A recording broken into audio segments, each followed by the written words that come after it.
been doing some tidying up, clearing up, spring cleaning if you will, and I came across a load of these, you know. Remember these old 3.5-inch floppy disks that we used to store all our work on back in the day?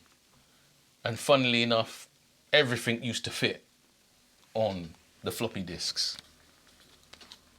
Was it 1.4 megabytes on the high density disks? 1.4 megabytes could fit on here, you know. Man, that's frightening, isn't it? You know, I always seem to be talking about old stuff. You may be thinking, boy, he's always talking about old stuff. What's wrong with him? But actually, this micro series that I've decided to do is really a reflection of 10 years offering a multiple media service. And it's quite frightening looking back that 10 years ago, 2007, it's 2017. 2007, it wasn't that long floppy disks had been, you know, taken out of the equation. So that's one of the reasons why I keep looking back at some of these things. Because the stuff that we're using now, the gear that we're using now, in a twinkling of an eye, it'll be blunt edge technology. Yeah? I'm not saying I remember when these were cutting edge technology, but these were used extensively when I was studying journalism back in the 90s. We used to use those little black and white Macintoshes, Mac SE30s. We had a suite of them. And all the students used to come in with their work on a floppy disk, sneakernet, as we used to call it. Yeah? And they'd come with their work on their floppy disk. They'd bring them, they'd give them to me, because I was the editor of the newspaper, the college newspaper at the time. And I used to pull their work off, you know, hack it to bits, and produce the newsletter on those little tiny Macs. You know, grey screen, 9-inch grey screen, black and white. Worked fine. So these bring me back. Floppy disk storage of yesteryear. Yeah. And it's frightening that the children nowadays, my children at least, they don't even know what this is. So what's that? Floppy disk. We used to store our stuff on it. Used to go into a computer. They're like, huh? Wow. You know, technology's moving fast, man. I came across, in tidying up also, some of these. And some of you will know what this is. Yeah? It's like a bigger version of a floppy disk, zip disk. Yeah? This stored 100 megabytes. 100 megabytes storage space, which at the time was huge. 100 megabytes. You know, you had hard drives that were like 40 megabytes, 50 megabytes back in the day. In the days when I was using floppy megabytes, 1.2 megabytes, the hard drives were around 40, 50. You could get hard drives at 100 megabytes. So when this came out, it was like you were rolling with a hard drive in your hand. And these were so cool, these zip disks, when they first came out. These were so cool. Particularly in the design days, because when we used to get things printed, you would have to bring your whole hard drive down to the bureau in order for them to make the films, in order to make the plates so that it could get printed. When these came out, it revolutionized everything. You know, you could just roll with a little disc. You know, you were cool now. You could just roll with a disc down to the bureau. 100 megabytes. Wow. I love these little discs, these zip discs. And you know, I couldn't foresee that we'd ever need more than 100 megabytes. That sounds stupid now. 100 megabytes is nothing. You can have a Photoshop file that's 100 megabytes. One file. But back in the days, whole project went on a zip disk and it fit. Yeah. And we were rolling. I came across some of these, clearing up. You know, this is like, we're going down memory lane now. Remember these, remember these, remember these, remember these. For those of you who don't know, these are mini discs, audio. Well, we used to store audio on them, use them to record audio. And brilliant storage devices. They kind of took over from the cassette tapes, you know, where the cassette tapes left off. Mini disc came in and you had a little mini disc recorder that you could carry around and slip these discs in, these little smart purple ones that I got here. We had different colors and it was all, we were set, you know. They held, what's it, 80 minutes? This one's got on here, 74 minutes. Some had 80 minutes. And they were brilliant. I got a lorry, when I say I got a lorry load of these, you know, lorry load of these from recordings, audio recordings, going way back, boxes and boxes. I've got, must be at least over 1,000 of these stored. But these were kind of like lying in the corner somewhere picking up dust. But man, from the radio days, I used to record stuff on these, and it was just brilliant.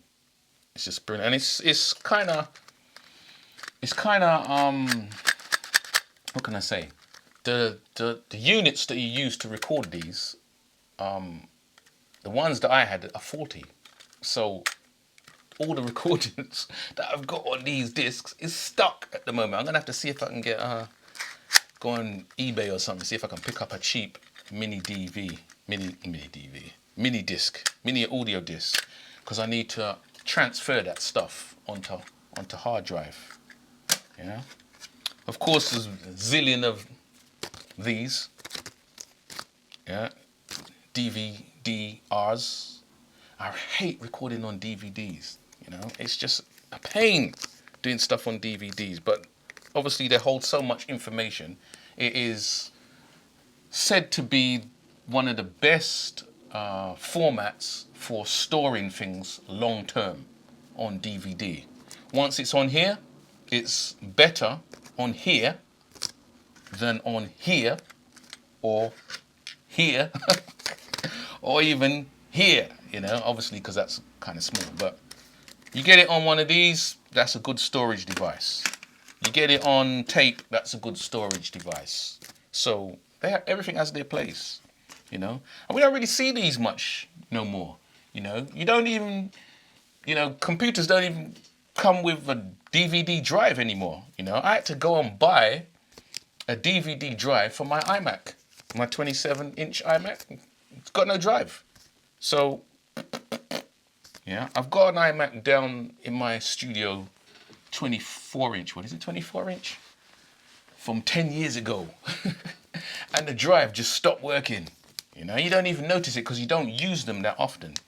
And then when you come to need it and you put it in there, it starts making all crunching, funny crunching sounds like it's, I don't know what's going on in there. But wow. But just to show you that time, you know, technology is moving so quickly, so fast, that what we've got now might not even be usable in a few years' time. Look at this. This iOmega 500 gigabytes. This is an old drive that I found lying around. God knows what's on it. But, you know, this used to be my work drive. I used to, you know, build my my productions on here. And then once they were on here and finished, I would output them and then take them off here and put them on the storage. But this was my work drive, 500 gigabytes. And this, you know, I thought when I got this, exactly the same. I would never ever, I would never ever need any more storage space. 500 gigabytes. Why would anybody ever need any more than that? But software updates, hardware updates, everything updates, and you end up getting cameras that update with bigger files, and then 500 gig is nothing. Throw it away. So where are we now? We're at this stage. You know, it's so nice and small. This is almost as small as a floppy. This is my 1 terabyte G drive that I store all my video files on. And the video files, particularly from DSLRs, is huge. It's huge. So 1 terabyte hard drive isn't even lasting 6 months. I had these for years, back in the tape days, you know, and these for 5 and 6 years. These are lasting 6 months. You know, I've got a lorry load of these. Once they just put it, get another one. 6 months, man. I got this. No, not this one. I've got another one, a 2 terabyte. I bought in December. It's now May, and it's half full already. Half full. So things are moving fast. Files are getting bigger. Storage is burgeoning. It's going crazy. But the question is, back in the day when we was using floppy disk and zip disk and black and white computers and floppy disks storing our files for our word processing or whatever, was the product that we were producing then any less, was there less quality to the product that was producing then than now, when we're using these files that are like gigabytes in size? What am I trying to say? The product that we produce now, is it better to that amount of degree, to the size of the hard drives and the space that the files are taking in that kind of comparison? Because as far as I'm concerned, when I look back at the newspapers or the design work or even the filming, the quality isn't that much better. I wouldn't say it is that much greater. I wouldn't say it is that much improved. Sure, it is improved, but not by that much. So why are we taking gigabytes to do what we used to do in megabytes? Why does Microsoft Word, whatever it is on now, not fit on a floppy disk? Why are the files so much bigger if what we're producing isn't so much better? Just doesn't seem to be worth it. All the money we're paying to upgrade these things. Why are we upgrading? I mean, Word is a classic example. Microsoft Word is a classic example. People are using the latest edition of Word when the version before, or the version before that, or the version before that does the same thing. Am I wrong? Maybe I'm missing something. When we were using Microsoft Word back in my college days, it must have been, was it Word 2 or 3? The Microsoft Word that we have now, what does it do that Microsoft Word back in the day didn't do? The Photoshop that we used back then, Photoshop 3 or Photoshop 4. Yeah, sure, Photoshop CS can do a little more, maybe a lot more. But do the users of Photoshop today use those features that it can do more? Or do they use the same features that we were using on the Photoshop 2 and 3 back then? I mean, I use Photoshop now and I'm using it exactly the same way. I have Photoshop CS. I'm using it exactly the same way as I was using when I was a production editor up in the city back in the 90s. We used to produce magazines, weeklies, annuals, monthlies, design work. I'm using Photoshop CS exactly the same way, exactly the same tools, exactly the same functions as we was using on Photoshop 4 and 5. What is that all about? Yeah. Some bamboozle business is going on somewhere. Methinks. So it's always good to look back just to see what's happening, see what's happened, so that you could know what is going to happen next. Yeah. Technology. Take away your knowledge. That's what me call it. Trust.